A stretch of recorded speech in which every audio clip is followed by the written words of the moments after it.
আসসালামু আলাইকুম। সকলকে আমন্ত্রণ আনন্দ টিভি সংবাদে। আপনাদের সঙ্গে আছি আমি সুমাইয়া আজাদ। দেশে গেল 24 ঘন্টায় করোনায় মৃত্যু হলো আরও 36 জনের। এ নিয়ে মৃতের সংখ্যা বেড়ে দাঁড়ালো 12,284 জনে। নতুন করে করোনা শনাক্ত হয়েছে আরও 1,457 জনের শরীরে। সব মিলিয়ে দেশের মোট করোনা রোগীর সংখ্যা দাঁড়ালো 7,85,194 জনে। বৃহস্পতিবার বিকেলে স্বাস্থ্য অধিদপ্তরের এক সংবাদ বিজ্ঞপ্তিতে এই তথ্য জানানো হয়।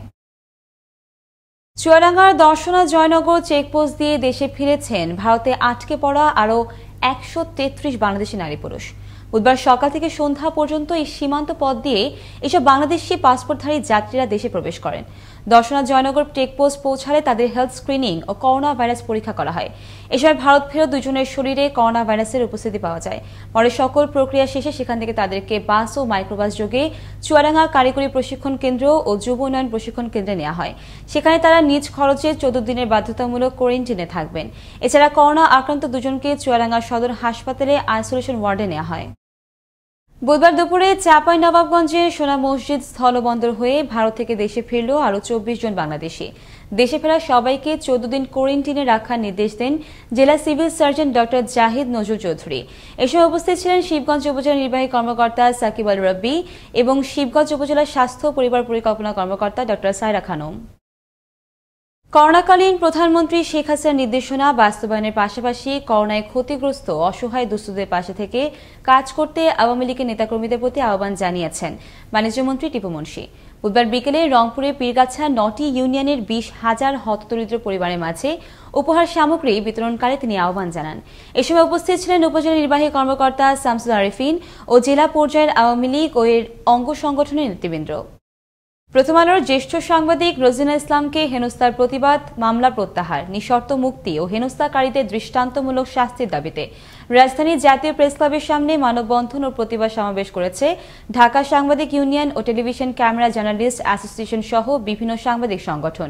এ সময় উপস্থিত ছিলেন ডিইউজির সাধারণ সম্পাদক সাজ্জাদ আলম খান তপু, প্রেসক্লাব সভাপতি ফরিদা ইয়াসমিন, সাংবাদিক নেতা মঞ্জুরুল আহসান বুলবুল, আনন্দ টিভির staff reporter জনাল Abedin, camera person Khalilur Rahman সহ অঙ্গ সংগঠনের সাংবাদিকরা।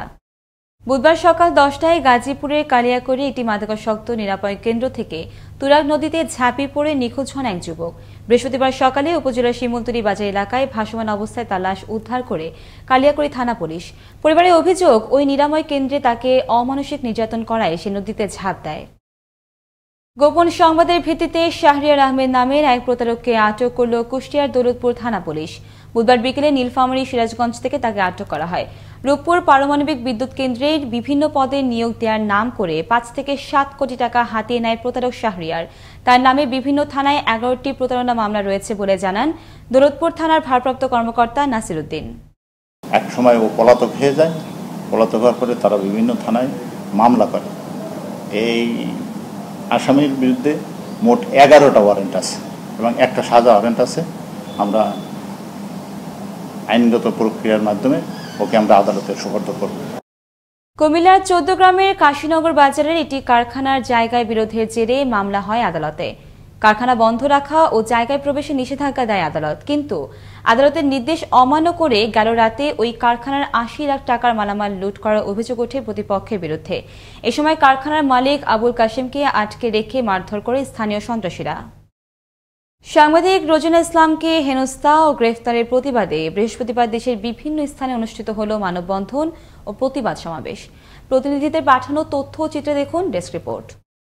সাংবাদিক রোজিনা ইসলামের উপর হামলা, নির্যাতন মামলা ও গ্রেফতারের প্রতিবাদে কুমিল্লার 14 গ্রামে মানববন্ধন অনুষ্ঠিত হয়েছে। বুধবার দুপুরে 14 গ্রাম টেলিভিশন জার্নালিস্ট অ্যাসোসিয়েশনের উদ্যোগে 14 গ্রাম বাজারে এই মানববন্ধন অনুষ্ঠিত হয়। মানববন্ধনে বক্তারা অবিলম্বে রোজিনা ইসলামের নিঃশর্ত মুক্তির দাবি ও সুষ্ঠু তদন্তের মাধ্যমে দোষীদের আইনের আওতায় আনার দাবি জানান। দেশব্যাপী সাংবাদিক নির্যাতন, মিথ্যা মামলা ও গ্রেফতারের প্রতিবাদে দিনাজপুরে মানববন্ধন ও প্রতিবাদ সমাবেশ অনুষ্ঠিত হয়েছে। বৃহস্পতিবার বিকেলে প্রেস ক্লাবের সামনে সাংবাদিক ইউনিয়ন ও ফটো জার্নালিস্ট অ্যাসোসিয়েশন এ কর্মসূচি পালন করে। এ সময় বক্তারা বলেন, স্বাস্থ্য মন্ত্রণালয়ে পেশাগত দায়িত্ব পালন করতে গিয়ে সাংবাদিক রোজিনা ইসলাম দুর্নীতিবাজ কর্মকর্তাদের দ্বারা হেনস্থার শিকার হয়েছে। সাংবাদিক রোজিনা ইসলামকে হেনস্থা করার প্রতিবাদে বরিশালে বিক্ষোভ ও প্রতিবাদ কর্মসূচি অব্যাহত রয়েছে। বরিশালের 3টি উপজেলা সাংবাদিকদের সমন্বয়ে সাংবাদিক রোজিনা ইসলামের নিঃশর্ত মুক্তির দাবিতে বিক্ষোভ মিছিল, প্রতিবাদ সমাবেশ ও মানববন্ধনে যোগ দেয় Gournadi press club, reporters unity সহ আগলঝাড়া ও উজিরপুর উপজেলার সাংবাদিকবৃন্দ। সাংবাদিক রোজিনা ইসলামকে হেনস্থা ও মামলা দিয়ে হয়রানির প্রতিবাদে বৃহস্পতিবার বাংলাদেশ মফস্বল সাংবাদিক ফোরাম মৌলভীবাজার জেলা শাখা মানববন্ধন কর্মসূচি পালন করেছে। মানববন্ধনে বক্তারা এ ঘটনার প্রকৃত দোষীদের বিচার দাবি করে রোজিনা ইসলামের নিঃশর্ত মুক্তি দাবি করেন। সাংবাদিক রোজিনা ইসলামকে নির্যাতন ও গ্রেফতারের প্রতিবাদে সারা দেশের মতো নারায়ণগঞ্জ মানববন্ধন ও প্রতিবাদ সভা করেছে সর্বস্তরের সাংবাদিকরা। বৃহস্পতিবার বেলা 11টায় নারায়ণগঞ্জ প্রেস ক্লাবের সামনে এ মানববন্ধনে অংশ নেন প্রেস ক্লাব নেতৃবৃন্দ, নারায়ণগঞ্জ সাংবাদিক union, Narayanganj city press club, Bangladesh photo journalist অ্যাসোসিয়েশনের নারায়ণগঞ্জ শাখার নেতৃবৃন্দ সহ বিভিন্ন উপজেলা সাংবাদিক সংগঠনের সাংবাদিক নেতারা। প্রথম আলো জ্যেষ্ঠ প্রতিবেদক রোজিনা ইসলামকে হেনস্থা ও মিথ্যা মামলা প্রত্যাহার এবং তার নিঃশর্ত মুক্তির দাবিতে রংপুরে বিভিন্ন সংগঠন মানববন্ধন কর্মসূচি পালন করেছে। বৃহস্পতিবার সকালে শহরের প্রাণকেন্দ্র প্রেস ক্লাব চত্বরে সকাল 10টা থেকে 12টা পর্যন্ত 2 ঘণ্টাব্যাপী এই মানববন্ধন কর্মসূচি পালিত হয়। এ সময় বক্তারা সিনিয়র অনুসন্ধানীমূলক সাংবাদিক রোজিনা ইসলামের নিঃশর্ত মুক্তির দাবি করেন। সাংবাদিক রোজিনা ইসলামকে হয়রানি, হেনস্থা, মানসিক ও শারীরিক নির্যাতন এবং গ্রেফতারের প্রতিবাদে টাঙ্গাইলে মানববন্ধন কর্মসূচি পালন করা হয়েছে। বৃহস্পতিবার বেলা 11:30টায় টাঙ্গাইল প্রেস ক্লাবের সামনে সুশাসনের জন্য নাগরিকের উদ্যোগে মানববন্ধনের আয়োজন করা হয়। বক্তারা অবিলম্বে রোজিনা ইসলামের মুক্তি ও মামলা প্রত্যাহারের দাবি জানান। নয়নমণি, আনন্দ টিভি, ন্যাশনাল ডেস্ক। রংপুরে মিঠাপুকুরে ব্যবসা প্রতিষ্ঠানের জামানতের 16,50,000 টাকা ফেরত দেওয়ার দাবিতে মানববন্ধন ও সংবাদ সম্মেলন করল ভুক্তভোগী ব্যবসায়ীরা। বুধবার বিকেলে ঢাকা রংপুর মহাসড়কে জায়গির বাসস্ট্যান্ডে ঘণ্টাব্যাপী মানববন্ধনে ব্যবসায়ী ও এলাকাবাসী অংশগ্রহণ করেন। আমাদের জামানতকৃত টাকা যদি 15 দিনের মধ্যে মোহাম্মদ সরকারবাবু না দেয় তাহলে আমরা পরবর্তীতে অ্যাকশনে যাব। যদি টাকা বন্ধ না করে, টাকা যদি দেওয়া হয় তাহলে আমরা আইনগত ব্যবস্থা গ্রহণ করতে বাধ্য হব। সাতক্ষীরার শ্যামনগরে ফিলিস্তিনি দখলদার ইসরায়েলি হামলার প্রতিবাদে মানববন্ধন ও বিক্ষোভ সমাবেশ অনুষ্ঠিত হয়। বৃহস্পতিবার সকাল 10টায় উপজেলার প্রেস ক্লাব চত্বরে স্বেচ্ছাসেবী সংগঠন পরিবারের আয়োজনে এই বিক্ষোভ সমাবেশ পালিত হয়। মানববন্ধনে বক্তারা বিশ্ব নেতাদের প্রতি হামলা বন্ধে কার্যকরী পদক্ষেপ নেওয়ার আহ্বান জানান।